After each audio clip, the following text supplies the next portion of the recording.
Almost all of my videos are gone. Like, not demonetized, not hidden gone. I got hit with a copyright strike and it basically wiped out my entire channel.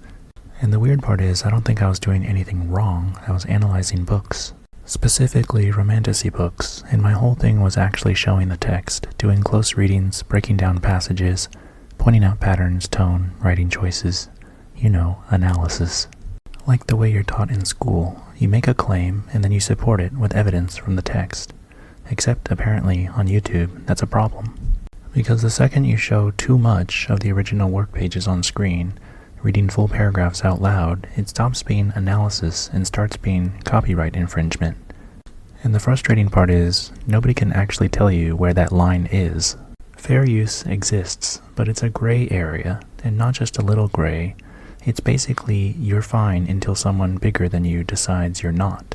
Because at the end of the day, it's not really about what's fair, it's about who has more money to argue about what's fair.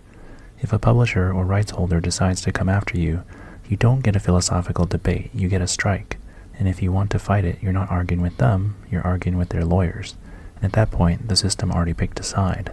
What really got me though is how inconsistent this all is, because you've probably seen reaction videos that show huge chunks of the original content, the most exciting scenes from a movie or show, full songs but they're slightly slowed or looped for an hour, movie summaries, reaction content, reaction to reaction content, and somehow that's fine. But if I show a couple pages of a book and actually break it down line by line, that's crossing the line.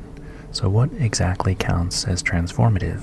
Is it adding insight, or is it just existing on top of the original thing? And that's what made me start questioning something bigger, not just YouTube, not just fair use, but the whole idea of intellectual property in the first place. Because copyright law is built on this assumption that creative works are something you can own, not just physically, but conceptually. Like an idea can belong to a person in a way that restricts how other people can use it, even when they're analyzing it, even when they're building on it. And that starts to feel a little weird when you think about how creativity actually works. Every book is built on things that already existed. Language, storytelling structures, character archetypes, such as the hero or the rebel, and tropes. None of that was invented by a single person. It's all shared. It's all inherited. We like to imagine creativity as this individual act, like a lone genius coming up with something completely original. For example, Sherlock Holmes, House MD, Frankenstein, Tony Stark, Rick Sanchez, and in real life, people like Einstein, Stephen Hawking, or Oppenheimer.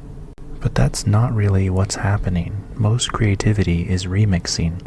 It's taking existing ideas and rearranging them in a new way. It's taking a million inherited resources and iterating on them very slightly. And even that depends on everything you've learned from other people. Like if nobody taught you language, you couldn't write a book. If nobody taught you how stories work, you couldn't structure one. If nobody shared knowledge across generations, you'd be starting from nothing every single time. So when you look at it that way, the idea that someone can fully own a piece of culture starts to break down a little. At best, they're contributing to something much bigger than themselves. And to be fair, there is a reason copyright exists. Without it, creators could have their work copied and resold with zero compensation. That's obviously a problem.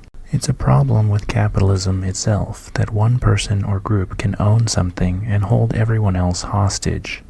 Goldman Sachs asks, is curing cancer a sustainable business model?